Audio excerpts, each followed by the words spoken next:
ছেলেটা নাস্তাটা রাইখা চোখের পানি ফলায়া কান্দে। কিরে তোমারে প্রশ্ন করলাম, প্রশ্নের উত্তর না দিয়া কান্দ কেন গো? ছেলেটা বল, আজ থেকে 12 বছর আগে একটা মরণ বিধি যন্ত্রণা আমার আব্বারে হারাইল। বাবার ইন্তেকালের 4 বছর যেতে না যেতে আরেকটা মরণ বিধি যন্ত্রণায় আমার মা পুরা শরীরটা প্যারালাইসিস হয়ে গেছে। আমার মা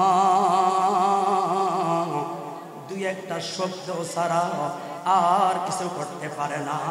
বিছানায় খায়, বিছানায় পায়খানা করে, চলাফেরা তো দূরের কথা।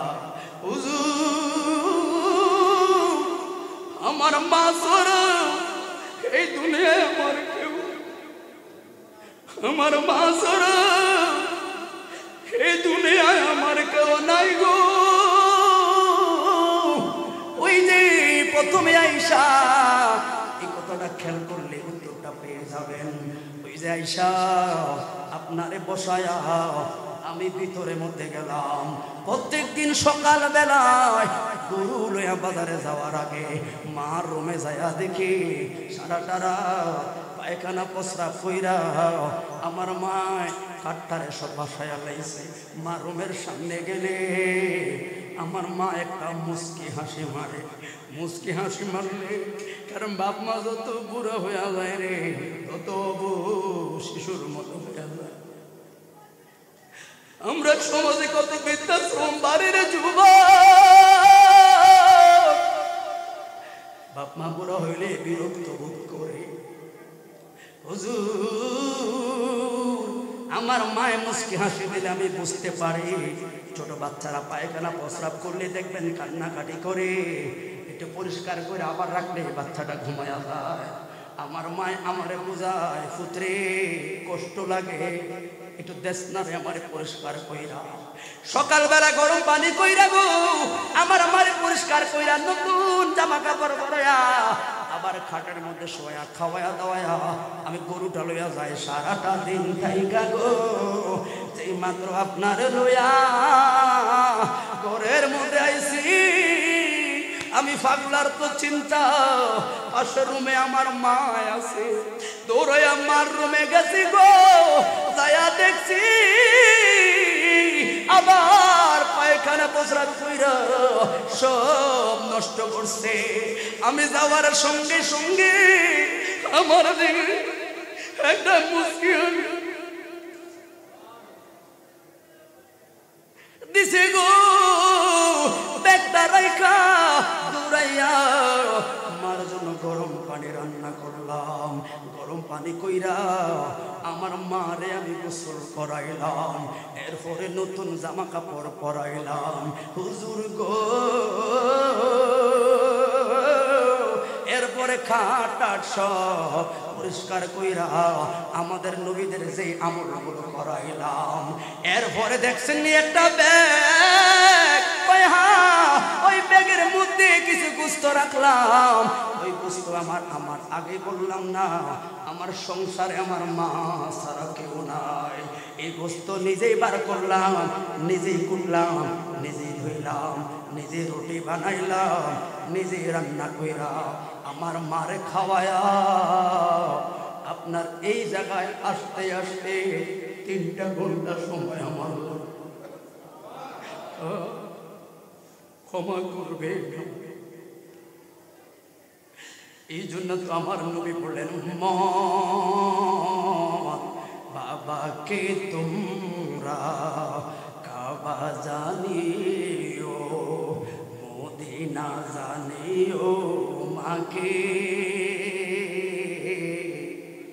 যদি গো তারা বেশি না।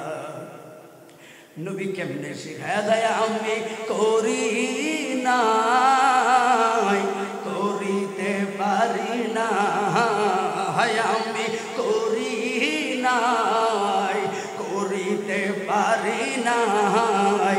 পিতা মাতার খেদমত করিও নবীজির উম্মত, করিও নবীজির নবীজির উম্মত। বাবার মুখেতে মায়ের মুখেতে যে তুলে দিবে গো খানা, তাতে খুশি রাব্বানা। আল্লাহু আকবার। এ বলছেন হুজুর, কষ্ট হচ্ছে আপনাদের? আর অল্প কত কথা শেষ করে দিই। হুজুর গো, এতগুলো কাজ করাইতে আইতে 3টা ঘন্টা সময় লাগলো।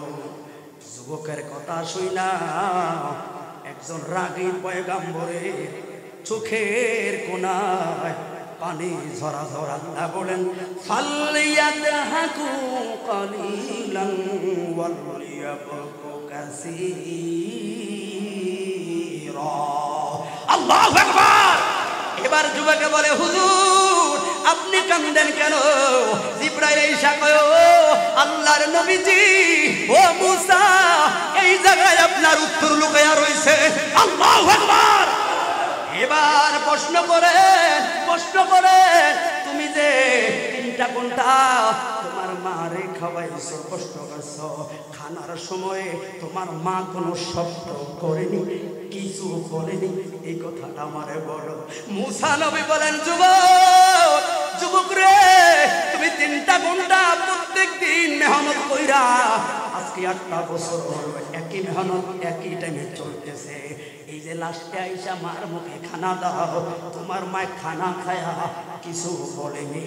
যুবকে বললেন হুজুর আজকে 8 বছর আগে গো সেই দিনে প্রথম আমার মার মুখে খানা দিছি, আমার মা যেই শব্দটা করলো আজকে 8 বছর পরেও আমার মা ওই একই শব্দটা করে। এই শব্দের আর পরিবর্তন নাই। শব্দটা কি বইলা দে আমার 3টা ঘন্টা কষ্টের পর রান্না বান্না কইরা আমার মারে গোসল কইরা পরিষ্কার কইরা দোয়া কাপড় পরায়া যখন আমার মার মুখে রুটি গোস্ত তুলিব, আমার মা প্রথম লোকমাটা কয় আসমানের দিকে তো কয় মালিক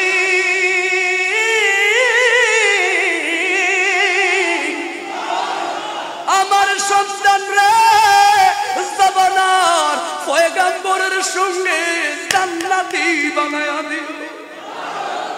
হুজুর গো 8 বছর আগের তাইকা 8 বছর আগে এই কথাটা আমার মায় কয়, গোস্ত খায়া খুশি হয়ে আমার মায় কয় আল্লাহ আমার ছেলেরে জাবানার পয়গাম্বরের সঙ্গে জান্নাত দিব, জাবানার পয়গাম্বরের সঙ্গে জান্নাত দিব।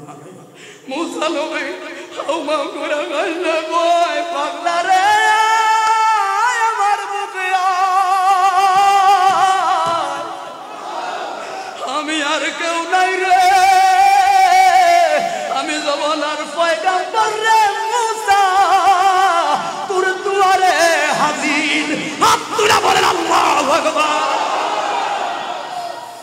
হায়রে আল্লাহর কাছে জানতে চাইলাম মালিক আমার জান্নাতের সফর সঙ্গী কে গো? আল্লাহ কোন একটা কষায় অবাক লাগলো। অথচ একজন নবী হারুন আমার ভাই হওয়ার পরও আমার লগে জান্নাতে থাকতে পারবো না, একটা কষাই থাকবে। তাহলে আমার মনটা জানতে চাইল কি এমন কর্মের কারণে ছেলেরে তুই আমার লগে জান্নাতি? ওরে তোর মায়ের 8 বছর আগে এমন একটা দোয়া করছে রে আমার ছেলেটারে জাবানার মুসার সঙ্গে জান্নাতি বানায়। ওরে আমার জান্নাতের বন্ধু রে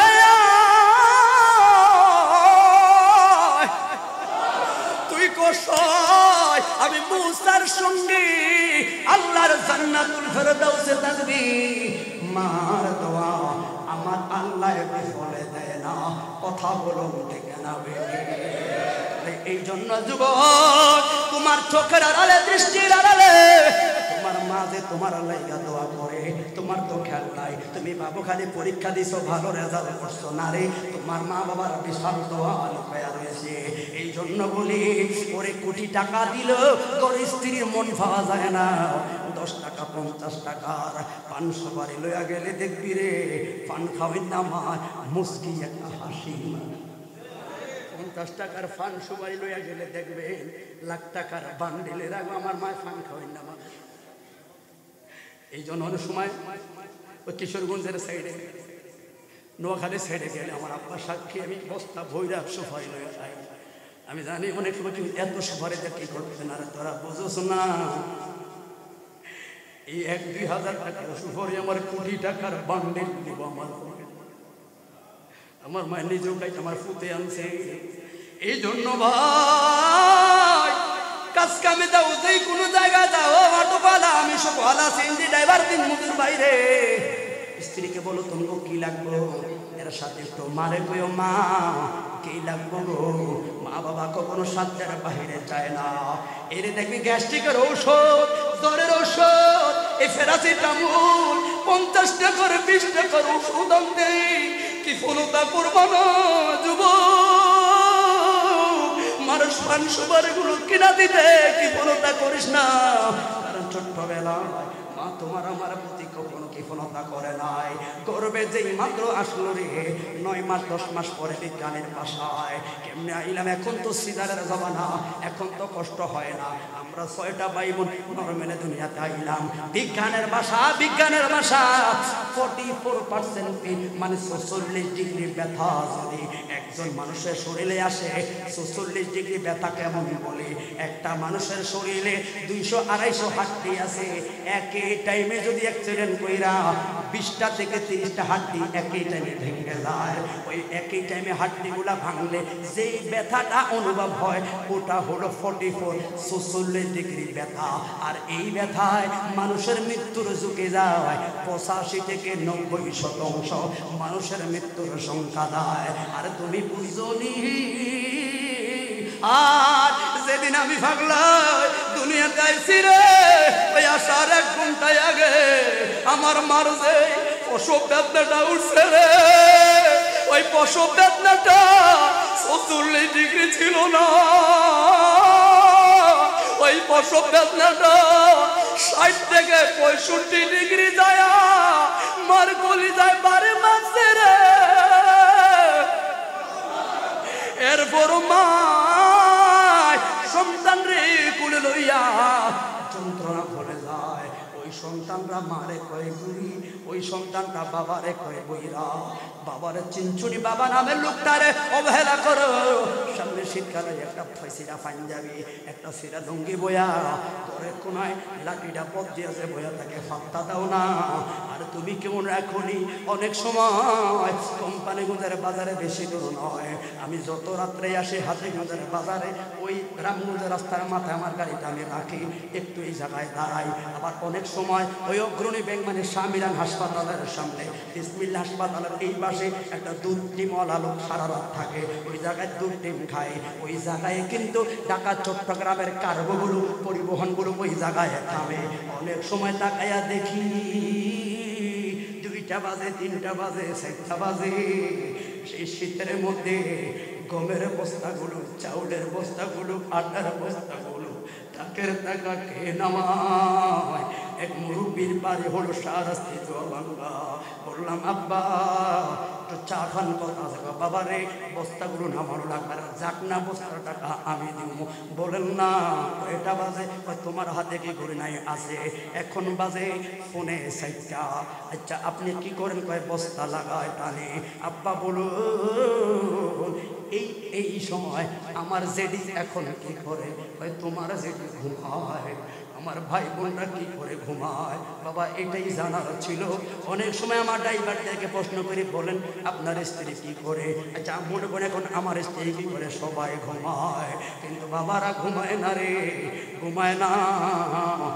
সন্তানদেরকে লালন পালনের আশায় রাতের পর রাত বস্তা ডাটাই না। 1000 টাকা দিয়ে বাড়িতে যায়, বাইঙ্গ না, এত বাইঙ্গ না, কিছু বাইঙ্গ কিছু রাইতো। খোলা ডান্নার সামনে পরীক্ষার ফি দেওয়া লাগলো, মাইয়া ডানের একটা ফোর কিনে দেবো, নিজে কিনে না। আগে লুঙ্গি ধরে ডোবায় আইত গাই যায়, ফকিরে নতুন পাঞ্জাবি দেয় যুবক। ওই আব্বারে বুড়া বললি রে, অনেক সময় রাতের পর রাত লাঠি লয়া টর্চ লাইট লয়া সারাটা রাত বাজার পাহারা দেয়। রে আব্বা মরা ঘুমায় সংসারের মায়ায় রে রাতের পর দিন ওই সূর্যের আলোতে বেলকুর বাতাসের মাঠে বইলা থাকে কে রে বাবাই ওই দানের পূজাটা লইয়া হাটকোলা বাড়ি তালায় গাছি কে রে বাবাই রে বাবা ওই বাবারে বলি না বলো ওই বাবা অসল হইয়া গেলে বাবার একটা লুঙ্গি কিনে দিতে তোমার আর কিছু মাথা আসে ওই বাবারে একটু ভালো চিকিৎসা করাইতে তোমার আর কোনো আসে কামাত তাদিন তো দান যেমন কর্ম তেমন ফল এর চাইতে বড় খারাপ দিন তোমার জন্য অপেক্ষা করো এই জন্য রিক্সা চালাও অটো চালাও দিন মজুর বাইরে চাকর বিরোধী শুকুর ভাত খাওয়ার আগে মারে ডাক দিল আমার মায়ে কইব আমার বাবায় কইব মারে লইয়া আয় মার সামনে বয়া বাবার সামনে বয়া ভাত খাইবি এরে কিছু কিছু মা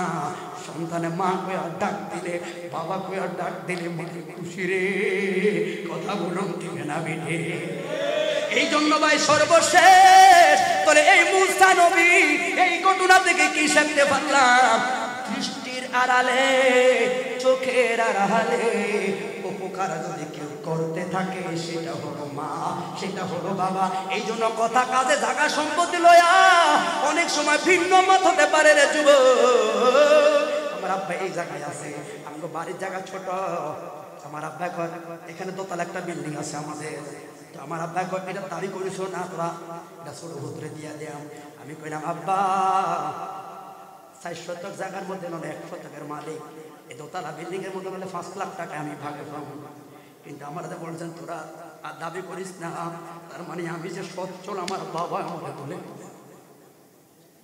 আমি যে চলতে পারবো আমার বাবা মরে সে ধরে গেছে টাকা সম্পত্তি লাগতো না মা বাবার দোয়া হলে সব চাইতে পারবে মা বাবার অসুখ হইলে অবহেলা করো না ভাই ভাই ভাগাভাগি করো না আমার আব্বা অসুস্থ ছিল কিন্তু আমি ভাগাভাগি কিসের আমার আব্বার যেখানে আমি আগে টাকা ভাড়াই যে ছোট বাইরে কইলাম অবহেলা করিস না বাবার আর বাবা বড় সম্পদ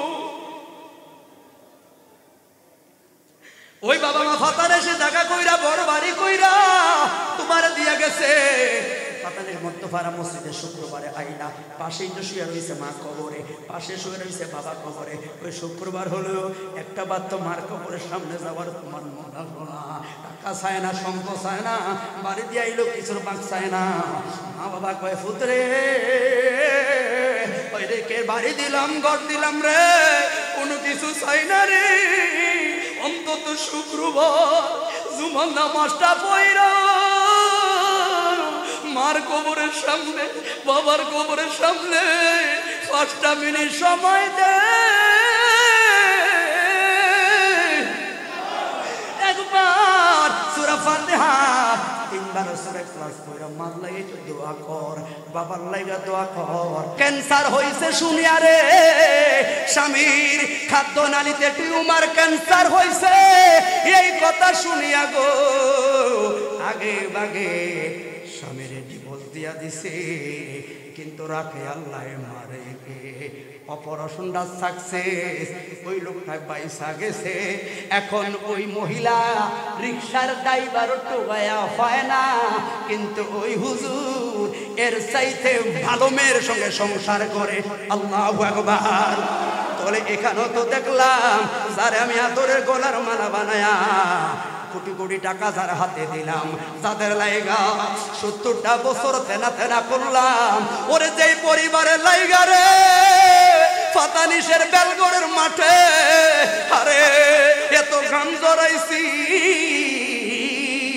মরুভূমির বালুর মধ্যে যেই পরিবারের লাইগা ঘাম জড়াইছি কারণ যারা আরব দেশে ছিলেন তারা জানে ওরে কত ঘাম যে মরুভূমির বালু খাইছে রে অনেক সময় মায় কল দে বাবায় কল দিলে ছেলেরা ফোনটা কাইটা দিয়ে এখন মা ফোরম্যান আছে একটু পরে কল দিব 5 মিনিট পরে কল দে কি গো মা কিবা কি গো স্ত্রী কি জন্য কল দিছ এখন কথা কয় আবার কলটা রাখে আসলে জানুনি ওই 5 মিনিট আগে আমার প্রাতানিশের প্রবাসী ভাইয়ের যে চেহারাটা ডিউটি কালে ছিল রে ওই যে কষ্টের চেহারাটা ছিল ওই যে বালু টানা মাজরা বিষয়ের কষ্টের চেহারাটা ছিল রে ওইটা স্ত্রী চেহারা দেখাইলে কষ্ট পাইব, মা বাবা ওই চেহারাটা দেখলে কষ্ট পাইব।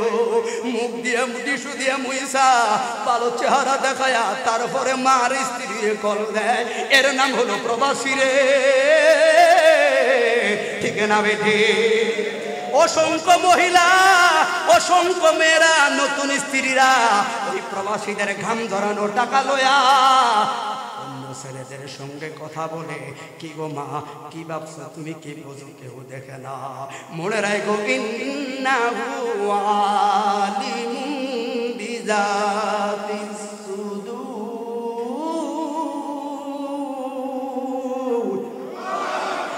আল্লাহ শুধু দেখে না কারে রে ফাঁকি দিলি, সবাই রে ফাঁকি দিল, আমার মালিক রে ফাঁকি দেওয়া যায় না, ঠিক না বেটা? এই জন্য যুবক, ও এলাকার মা গো, ও যুবক, আবার মা বোনদের আপনাদেরকে বলে যায়, শুধু মা বাবার প্রতি সন্তান হোক না, মা বাবার কিছু দায়িত্ব আছে। এই সন্তানটা জন্ম হইলে সন্তানটার ভালো একটা নাম রাখা দায়িত্ব, শুধু তাই নয় আজানটা শুনে দেওয়া দায়িত্ব, কিতাব বরাবর ফরজিয়ত দ্বীনি ইলমটা শিক্ষা করা দেওয়া দায়িত্ব। শুধু আলেম হইবে না, কোরআনে হাফেজ হওয়া ফরজ না, মুফতি মুহাদ্দিস হওয়া ফরজ না, যদি হয় তাহলে তো কুফালের ব্যাপার, কিন্তু অন্তত 5 ওয়াক্ত নামাজ পড়ার মতো একটা সন্তানকে তৈরি করে দেওয়া একজন মা বাবার প্রতি দায়িত্ব, ফরজ, ঠিক না বেটি? দ্বীনি ইলম শিক্ষা করা ফরজ। এই জন্য মা তুমি ঘুমায়া রইছো। এখন তো আবার আমগো দেশে কিছু কিছু বাবারা, বড় ভাইয়েরা ছোট ছোট মেয়েদেরকে বলে, কই গো কমলা, ও কমলা, এসএসসি পরীক্ষায় যদি পাস করো মোবাইল দিয়াম, আছে না? কয়নি কয়নি কয়নি বাবাই কয়, যদি ইন্টারমিডিয়েটে ভালো রেজাল্ট করতে পারো একটা অ্যান্ড্রয়েড সেট দিয়াম, কয়নি কয়নি? তো বাবাই তো দৌড়িকে মাইয়ারা জেনার কারখানা দিলাম। আমি যদি বেল ঘরের মাত্র মুরগি দুইটা বাইন্ডা সাইনবোর্ড লিখে দিয়াই, রে শিয়াল তোর আল্লাহর দোয়াই, তোর নবীর দোয়াই, রসুলের দোয়াই কিরা দিলাম, আমি জাগা ভাই না, মুরগিটা তুই খাইস না। শিয়ালে আইব, আইসা কাগজটা খুলবো, এটারে আমজা করে দৌড়বো, দৌড়িয়া পড়বো, এটারে পায়খানা ফসরা করবো, ফেটটা খালি করে তারপর মুরগিটা খাই। কথা বলে না, ঠিক না বেটে? ওই জায়গায় যদি সুমুখ বাইন্দা রেখা এই জায়গায় লোয়ারে কই আইস না ভাই, লাভ হইব?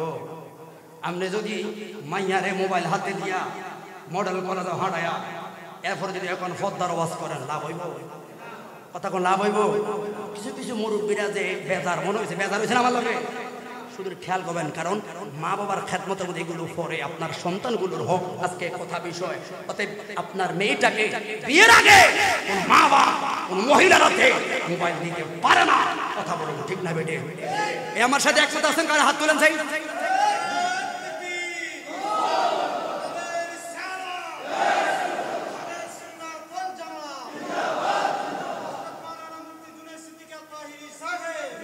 কারণ কি হবে বেঁচে থেকে, কি হবে বেঁচে থেকে অযথা বিদ্যা শিখে যদি না করতে পারে গাঞ্জা মুক্ত, মদ মুক্ত, বাবা মুক্ত সমাজটাকে, যদি না করতে পারে ইফটিজিং মুক্ত সমাজটাকে।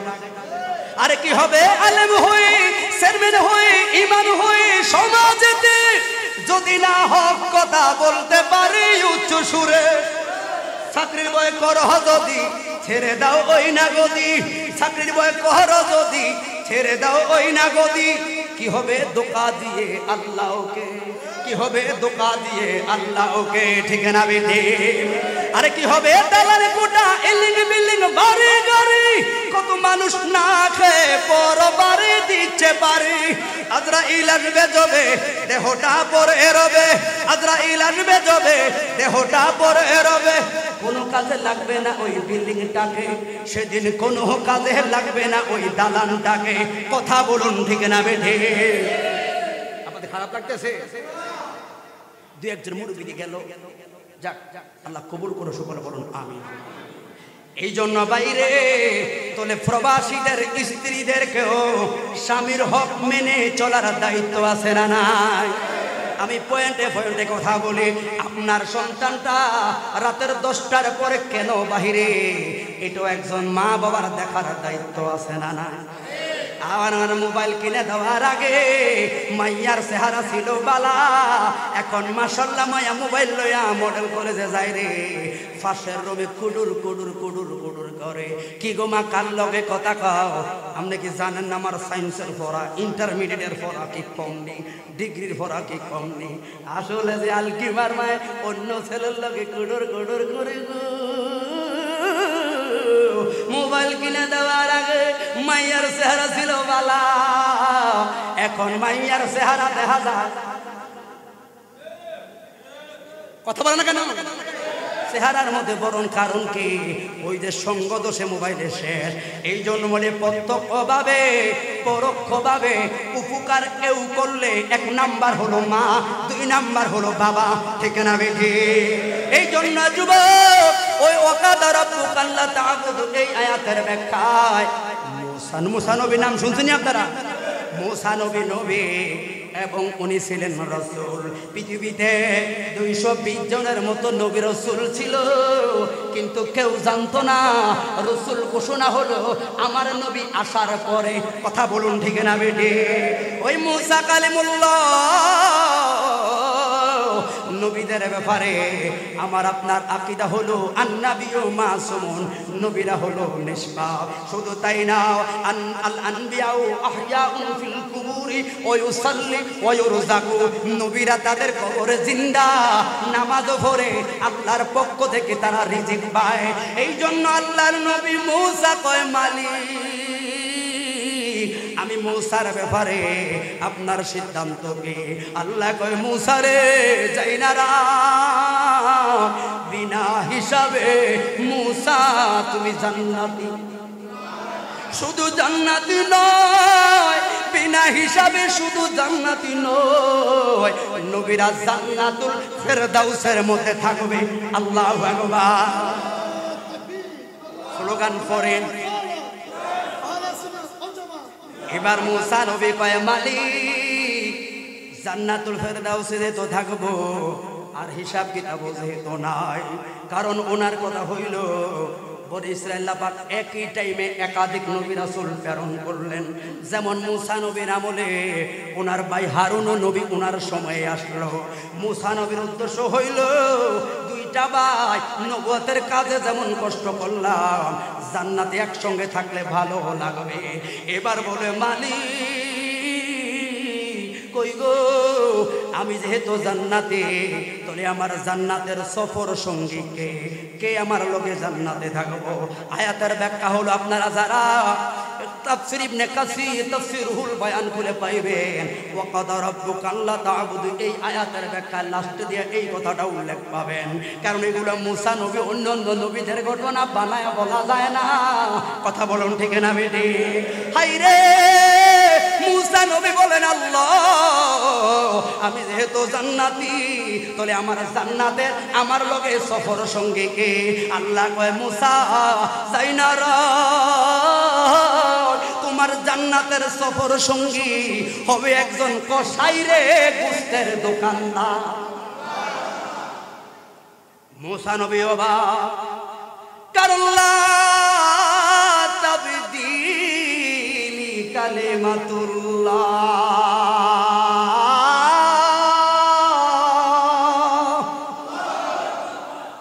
আল্লাহর শব্দের উপরে কোনো বাচন ভঙ্গি, কোনো ইঙ্গিত, কোনো কিছু চলে কেমনে করে?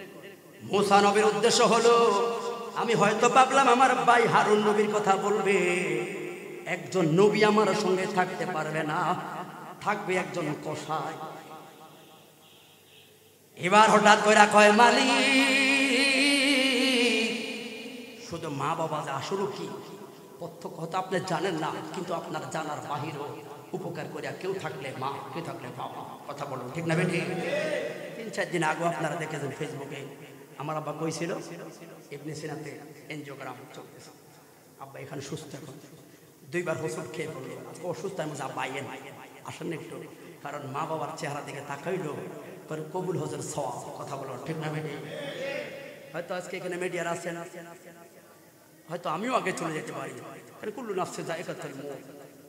ওয়া মা তাদরি নাফসুন বিআইয়ি আরদিন তামুত,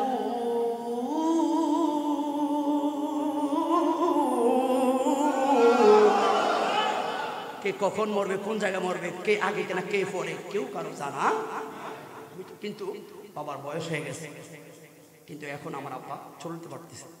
আমি মনে করি এখন আমার জান্নাত আছে, আমার মা আছে, আমার বাবা আছে। আজকে মিডিয়ার হয়তো একদিন একটা স্মৃতি হয়ে গেল, ঠিক নেই? আবার বাবা বাঁচলে আসবে, এটা ওনার শ্বশুর বাড়ি, তো মায়া করে নিয়ে আসলাম, দোয়া করবেন। মা বাবার সম্পদ রে, সম্পদ। কারণ আমি যেই দিন গেদা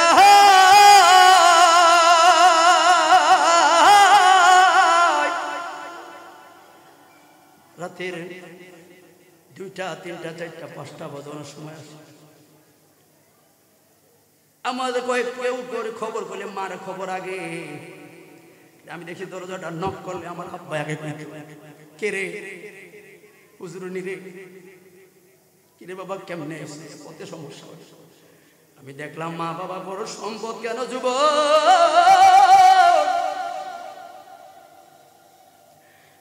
রাতের বড় রাতে থাইকা 7টা মাস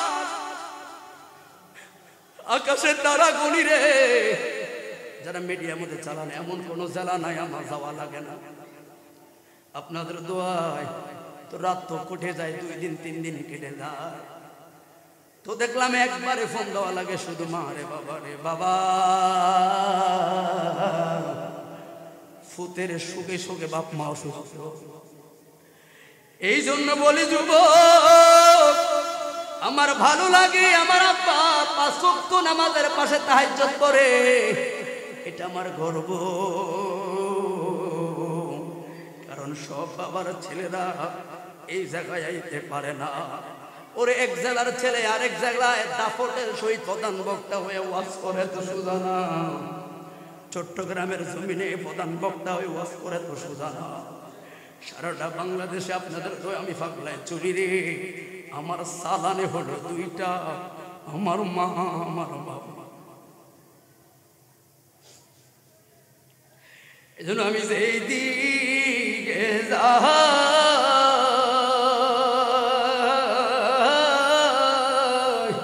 আমার মায়ের মতো অন্য কাউরে দেখি না, মায়ের মতো না।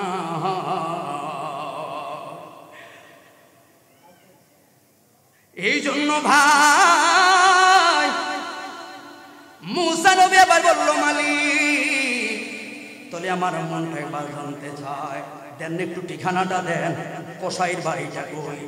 কেন আল্লাহ, আমার জানা লাগবো যেই জায়গায় একজন পয়গম্বর হওয়ার পরেও আমার সাথে জায়গা পাইব না, কসাই ছেলে আমার সঙ্গে জায়গা পাবে, আমার সঙ্গে থাকবে। তাহলে এমন কি এরকম তার গুণ আছে, তার গুণটা আমার চাওয়া লাগবে।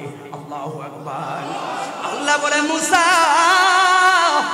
কই রে পয়গম্বর। ওই সময় তো আর মিডিয়ার জমানা নাই, ওই সময়ের লোকেরা জানে মুসা নবী আসছে দুনিয়ায়, কিন্তু কেমন মুসা নবী কেমন এটা তো জানে না, কারণ এরা তো আর মিডিয়ার জমানা না, দেখেও না। অমুক অমুক রাজ্যে যাইয়া দেখবা, ওই বাজারে অমুক অমুক বাজারে যাইয়া দেখবা, এমন এমন করে চেহারা, এমন এমন লোকটার নাম। আল্লাহর নবী মুসা একজন মুসাফির সাইদা রওনা করলো আল্লাহ আল্লাহ কইরা। উদ্দেশ্য হলো আমার চাওয়া লাগবো, একজন হারুন নবী হওয়ার পরেও আমার লগে থাকতে পারবো না, অথচ এই ছেলেটা কি এমন কর্ম, অথচ একটা কসাই। এই জায়গায় আমরা দেশের কসাইরা, আমরা দেশের কসাইরা 1 কেজি গোস্ত কিনলে গেলে গেলে হাড্ডিও দেয় ফ্রি, চর্বিও দেয় ফ্রি, আবার কলজাও দেয় ফ্রি, এরপরও বাড়ি যায় না মাইপা দেহি 900 গ্রাম। ওই কথা বলো না কেন? 1 কেজি গোস্ত দেওয়ার পরে দেখলাম কয় হুজুর চর্বি দিলাম, হাড্ডি দিলাম, আবার কলজা পত্র দিলাম, এরপরে এটা মাত্র 900 গ্রাম। মাগার 1 কেজি হয়। এই জন্য বলে উম্মত করজে হাসানার অধ্যায় পাইলাম। ওই লোক আমার আলোচনা পাক বলেন বুখারী বর্ণনায় লাজ ওর 7 ধরনের লোক আল্লাহর লামুখানে রহমতের নিচে জায়গা পাবে যেদিন লা জিল্লুহু ইল্লা ফি জিল্লুহু। সহিহুল বুখারী বর্ণনায় আবু হুরায়রা রাদিয়াল্লাহু তাআলা আনহু থেকে বর্ণনা, যেদিন লা জিল্লুহু ইল্লা ফি জিল্লুহু, আল্লাহর রহমতের ছায়া ছাড়া অন্য কোনো ছায়া থাকবে না। ওই দিন 1 নাম্বার যুবক যেই লোকটা ইমাম আদিলুন, যেই লোকটা চেয়ারম্যান মেম্বার ওয়ালারা সমাজের ন্যায় নীতি যারা ন্যায় বিচার করবা, তোমরা ওই দিন 1 নাম্বার জায়গাটা পাইবা। 2 নাম্বার ও যুবক, ও পাতানিশের যুবকেরা, ও কালোচুরা সুবাসের ডুমুরিয়ার যুবকেরা, ওই মানুষটা যেই মানুষটা ফজরের আযানটা শেষ হইলে যোহরটা কোন সময় আইব, যোহরটা শেষ হইলে আসরটা কোন সময় আইব, মসজিদের জন্য পাগল রে, ওই লোকটায় জায়গা পাইব। আর 3 নাম্বার হলো ওই লোক যেটায় দান করব জবান করে বলেন আল্লাহু আকবার। হাই রে আল্লাহর নবী মুসা এবার ঠিকানা বরাবর ওই ছেলের দোকানে গেছে গো, অন্য লোকের মারফতে জিজ্ঞাসা করলো এই ছেলের নাম কি, এটা নেই এটাই হ। এবার দূরে থাইকা লক্ষ্য করা শুরু করলো কি এমন গুণ তার। সকাল বেলায় দেখলো একটা গরু আনলো, আল্লাহ রাসূলের বিধান মোতাবেক গরুটারে জবাই করলো, গরুটারে খালায়া দামি কলিজার থেকে আধা কেজি পরিমাণ কলিজা সরাইলো, দামি সিনার গোস্ত থেকে আধা কেজি পরিমাণ দামি গোস্তটা সরাইলো, মোট 1 কেজি গোস্ত আলাদা একটা ব্যাগের মধ্যে রাইখা বাকি গোস্তগুলো দোকানের মধ্যে উঠাইলো। এবার মুসা নবী লক্ষ্য করলো দেখি রে তার মাপ ঠিক আছে নি, তার মাপ তো ঠিক আছে। এবার দেখলাম তার বেচা কিনির মধ্যে জুলুম বাজি আছে রে। আমরা দেশে গো এখন মূলা কিনা লাগে 120 টাকা। কথা বলুন ঠিক না বেটে? এটা হলো উন্নত জ্বালা জোড়া, আরো কত দেখবা, ওই দিকে যাইতাম না। এই জন্য ভাই মুসা নবী বলল তার জবাই ঠিক, তার দাম ঠিক, তার মাপ ঠিক। এই জন্য সে একজন তাকওয়া আল্লাহওয়ালা হবে, কিন্তু এই কারণে সে আমার সিরিয়ালে আসতে পারবে না। আরো তার গুণ আছে, আরো একটা তার বাড়তি গুণ থাকতে পারে। এগুলো হলো সে মুমিন ইমানদারে না হবে, কিন্তু আমার সিরিয়ালে আসবে কেমনে? কারণ একজন নবী তো এখনো রইল, উনি চাষ পাইবে না। একে বন্ধুরে আমার এবার চিন্তা করলো সারা দিনের কর্ম আমি দেখলাম, তার রাতের কর্মটা দেখাও লাগবো। 24টা ঘন্টার কর্ম দেখা আমি সিদ্ধান্ত নিব যে আসলে তার কোন গুণের কারণে গো সে আমার লোকে জান্নাতে থাকবো। এবার আইসা কয় যুবক আল্লাহু আকবার, রে যুবক রে আমি হলাম একজন মুসাফির। এই যুবক তো আর ছিল না, দেখতে একজন ভালো আলেমের মতো দেখা যায়, কিন্তু এই লোক যে মুসা পয়গাম্বর এই তো আর চিনে না, শুধু জানে একজন মুসা নবী আসলো। ওই সময় তো মিডিয়ার জমানা নাই। ডাক দিল যুবক বাড়ি আমার অনেক দূরে, এখান থেকে অনেক দূরে, রাতে যাওয়ার কোনো চিন্তা ভাবনাই নাই, রাতে অনেক কিছুর ভয় আছে। একটা রাত তোমার বাড়িতে আমার মুসাফির খানায় থাকতে দিবিনি, বড় উপকার হইব। যুবক কসাই বলো আলহামদুলিল্লাহ, এ হুজুর গো আপনার মতো এত বড় একজন আলেম আমার ঘরে মেহমান, আমার তো কপাল ভালো। আমরা দেশের কিছু মানুষ মেহমান দেখলে মুরগি জবাইয়ের ধরে মুখ কালা আছে নাই, অথচ বুখারী বর্ণনা আমার নবীর কাছে 6টা জিনিস বড় ভালো লাগতো। এর মধ্যে 1 নাম্বার হলো তুতিমুত্তামা, একজন মুসলমান আরেকজন মুসলমানকে ডাক দিয়া খাওয়ানো, একজন মুসলমান ভাই আরেকজন মুসলমানকে খাওয়ানো, এর মধ্যে মুহাব্বত নবীর সুন্নাত প্রেম লুকায়া রইল। যুবকে বললে হুজুর হুজুর গো একটু সময় দিবেন নি? কিসের সময়? আমার দোকানটা গুছায়া লই, দোকানটা গুছাইয়া তারপরে আপনারা লইয়া যাবো। এবার মুসা নবী দাঁড়ায়া রইল। ছেলেটা অল্প কয়েক মিনিটের মধ্যে দোকানটারে গুছাইল। গুছায়া ওই যে একটা গোস্তের ব্যাগ সকাল বেলায় রাখলো, মনে আসেনি? ওই গোস্তের ব্যাগটা সহ ক্যাশ টেবিল লইয়া আল্লাহর নবীর লইয়া রওনা দিলেন বাড়িতে।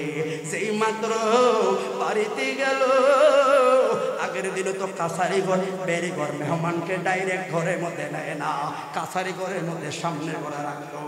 এই যুবক আল্লাহর নবী মুসাকে বললেন, হুজুর সামনে রুমে আয়া, আপনি এই জায়গায় মেহরবানি করে একটু অপেক্ষা করুন, আমি একটু ভিতর থেকে আসি, তারপরে আপনার মেহমানদারি হবে। মুসা নবী তো রাগে নবী, যখন রাগ উঠত পাকড়ি দিয়া ধাও ধাও করে আগুন জ্বলতো, কষ্ট দেখা যাইল। একজন মুসাফির বৈশা রইল, মেহমানের আদবের সুন্নত আছে, সঙ্গে সঙ্গে মেহমানদারের খবর নেওয়া আমার নবীর সুন্নত। বন্ধুরে এই ছেলে যে গেল গেল, আধা ঘন্টা হয়ে গেল, খবর নাই। মুসা নবীর রাগ কি কমবে না বাড়বে? কথা বলেন, কমবে না বাড়বে? এবার ছায়া থেকে প্রায় 1 ঘন্টা হয়ে গেল। ডাক দিছে মালিক, কই গো, কেমন একটা ব্যাগ করলা ফুলা, আমার লগে জান্নাতে থাকবো। যে কোনো মেহমানের প্রতি ভালো আচরণের আক্কল যার হয় না। 1 ঘন্টা বৈশা রইলাম, কই 1 ঘন্টা একটা গ্লাস পানি তো দিল না। এমন একটা ব্যাগ করলা ছেলে কেমনে লাইফ থাকবে আমার লগে জান্নাত? এর চাইতে তো আমার ভাই বালা। আল্লাহ বলে, মুসা ইন্নাল্লাহা মা'আস সাবিরিন।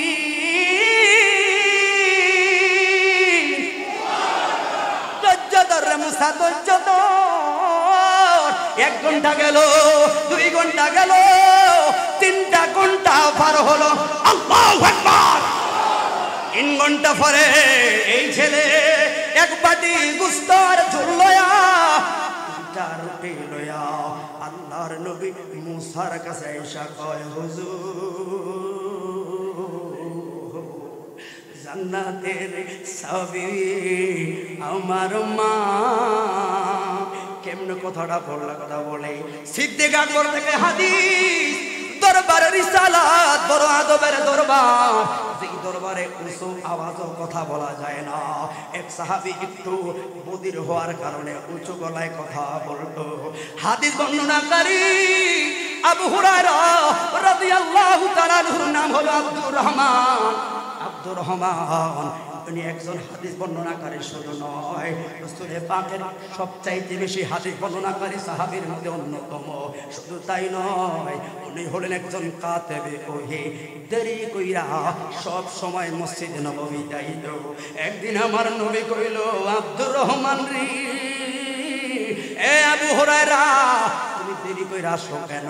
এই সাহাবী চুপ আর হোপায়া হোপায়া চোখের পানি ফালায়া কান্দে। আমার নবী তো জানে, যাই না কয় পাগলা, এমন দরবারে আইলি, নূরের নবীর দরবারে মনের কথা না কইলে কার কাছে কইবি বল? আমার নবী জানে। কয় মায়ার নবী গো, আমি আবু হুরায়রার ব্যাপারে সিদ্ধান্ত কি? আমার নবী বললেন, আসহাবি কান নুজুম বিআইহিম ইক্তাদাইতুহুম ইহতাদাইতুহুম। আল্লাহ কো বন্ধু, আমিও লাগাইয়া দিলাম রাদিয়াল্লাহু আনহু ওয়া রাদুআন। এরা হলো জান্নাতি রে, জান্নাতি। আবু হুরায়রা তুমি হইলা জান্নাতি। ও মায়ার নবীজি, আমি হুরায়রা সন্তান হইয়া জান্নাতি।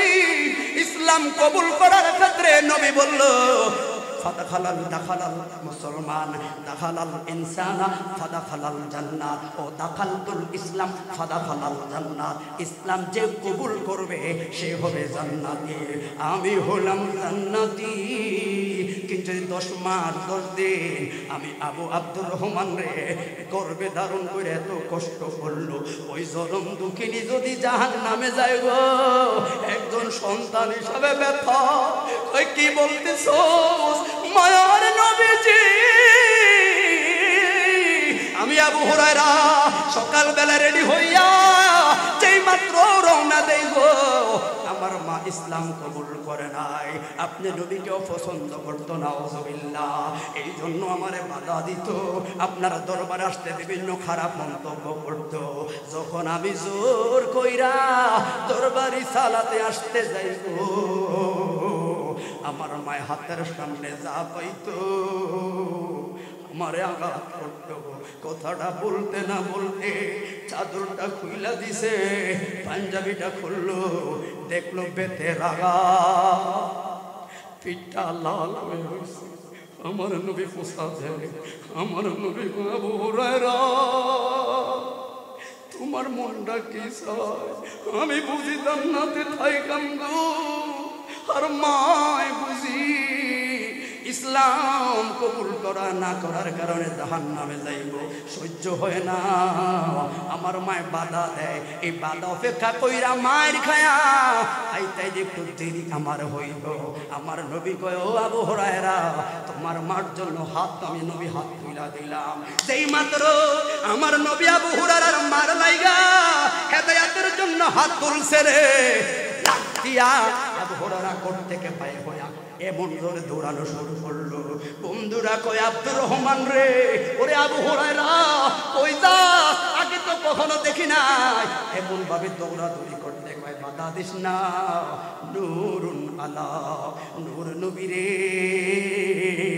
আমার মা হেদায়েতের লাইগা দোয়া করছে, কি নবীর দোয়া আগে বাড়িতে যায় রে, নাই আমি আগে বাড়িতে যাই, দেখায় আমার লাগবো। লাভ দিয়া দৌড়ায়া বাড়ির সামনে যায়, দেখলো দরজাটা বন্ধ গো। অন্যদিন করে আইলো মার দিত, ঝগড়া বিবাদ করতো। আজকে আইসা কয়, মা দরজা খোলো, আওয়াজ নাই। দুইবার কইল, মা দরজা খোলো, আওয়াজ নাই। তিনবার কয়, মা দরজা খোলো, আওয়াজ নাই। বিদায় খেজুর পাতার শাক নিজেই মাত্র একটু সরাইলো, দেখলো চাঁদ কইরা একটা মেশকো আম্বরের গ্রাম আবু হুরায়রার নাকের মধ্যে আইল। হাউ মা কইরা কান্দা কয়, মা ও মা, এই গন্ধ, এই আতর, এই সেন্ট কই পাইছো গো? যেই গ্রামটা আমি আবু হুরায়রার ঘরের মধ্যে এখন পাইতাছি, এই গ্রামটা একটু আগে নূরুন আলা নূর নবীর দরবারের মধ্যে পাইছি। হাত তুলে বলেন আল্লাহু আকবার।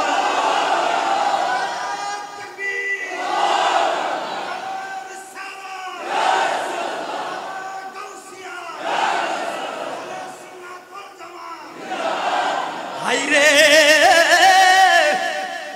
ও মা, এখন তো যন্ত্রণায় আরো বাড়লো, কই থেকে পাইছো? একটু ছোট্ট আওয়াজ করা কয়, আব্দুর রহমান রে অপেক্ষা কর, কোনটাটা দিয়ে আমার সামনে আয়া। ছেলের সামনে কয়, আবু হুরায়রা নূরুন আলা নূর নবীর দরবারে না যাওয়ার লাগে কত মারছি। একটু আগে আমি একটু ঘুমিয়ে গেছি রে, তোর দরজার বাহিরে কে যেন ঠান্ডা শীতল হাওয়ায় বলছে, আবু হুরায়রার মা গো, জান্নাতের ফল কি লইয়া আইছে, উঠবি নি? আবু হুরায়রা রে, খেজুর পাতার চাটনি দিও একবার। আব্দুল্লাহর বেটা মা মেনার নয়ন মনি নবী মুহাম্মদ রাসূলুল্লাহর চেহারা দিকে তাকায়, আমি যে পাগল হয়ে গেছি রে। আর নিজের অজান্তে বকা বকে করে করলাম, ও তাই ফেরে বেঈমানেরা কেমনে রে এত সুন্দর চেহারায় আঘাত করলি, ও ওদের বেঈমানেরা কেমনে রে এত সুন্দর নূর নবীর দাঁত মোবারক তোরা ভেঙ্গে ফেললি।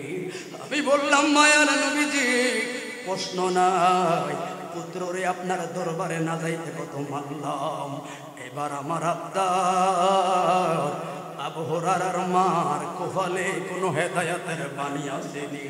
আমার নবী বলছেন মা লা তাকনাতু মির রাহমাতিল্লাহ,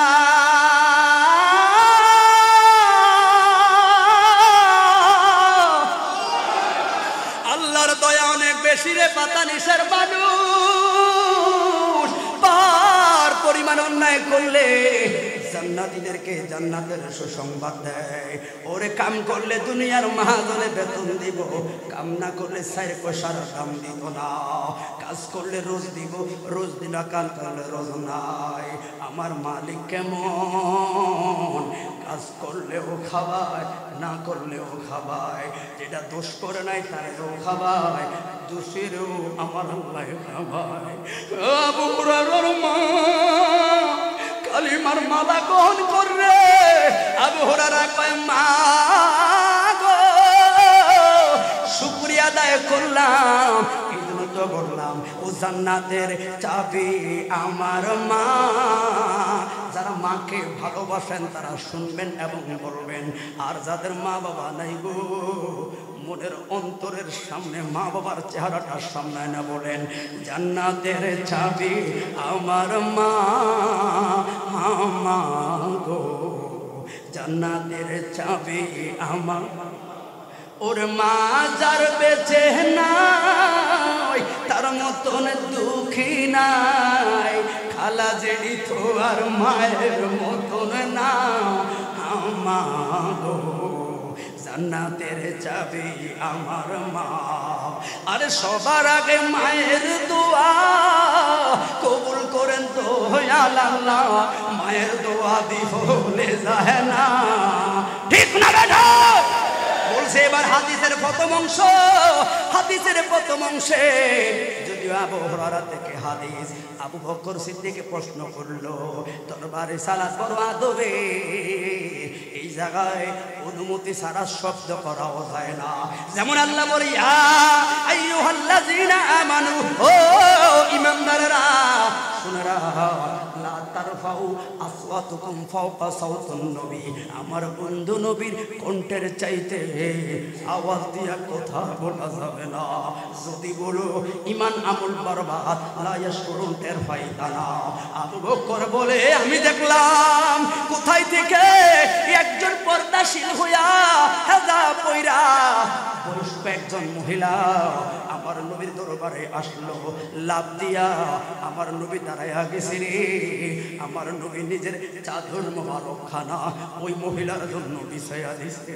আবু বকর কই সর্বনা, শরীয়তের মাসালায় নবীর পরে আবু বকর বড় দামি রে দামি, আমার নবীর জীবনে কারো জন্য এমন ভাবে নিজের চাদর মোবারক বিছায় না, কারণ বুখারী বর্ণনায় নবীর দেহের সঙ্গে যেটা লাইগা রইছে ওইটাও তো নূর হইয়া গেছে রে। আম্মা জান আয়েশার হাদিস, বন্ধুরি চাদরখানা বিছাইয়া দিছে গো, ওই মহিলার সামনে আইলো, মহিলাটা বসলো, কি যেন কানে কানে বলিলা, আবার মহিলাটা চইলা গেল, এরপরে চাদরটা উঠাইয়া পরে দিল। আবু বকর বলে নবীজি আমি এখন কি প্রশ্ন করব আপনি জানেন গো, তবে মনটা জানতে চায়। আমার নবী বলেন সাহাবীরা শুনে রাও, একটু আগে যিনি আমার দরবারে আইছে রে উনি আমার আপন মা না রে, কিন্তু উনি হলেন আমার দুধ মা হালিমা। আপন মা না হইল আমার দুধ পান করাইছে রে, এই জন্য মায়ের প্রতি সম্মান কইরা নিজের চাদরখানা বিছাইয়া দিছে। আল্লাহু আকবার। এই জন্য ইসলাম ধর্ম কত সুন্দর, ইসলাম ধর্ম কত মায়া, মা বাবার প্রতি কেমন যত্ন আমার নবী বোঝাইয়া দিছে। দুধ মার প্রতি যদি এমন আচরণ হয় নিজের মা পাইলে কেমন করতো। হাই জন্য বন্ধু তাহলে এবার ওই যুবক 3 ঘন্টা পরে নাস্তা দেওয়া আইলো, মনে আছে না আপনাদের? এবারে বলুন নাস্তা দেখা রাগ কি কমছে না বাড়ছে? একটা মেহমান তিন ছেলেটা হোফায় হোফায় কান্দে, যুবক জিবরাইল এসে আলহামদুলিল্লাহ আল্লাহর নবী গো, এই জায়গায় এমন ঘটনা জিজ্ঞাসা করে চাই না। কথা কি বুঝেন আমার? 3টা ঘন্টা কইছিলি, কি করলি? আমার খবর নিলি না। কইছিলি রে, এখন 3 ঘন্টা পর চেহারা দেখাই যায়।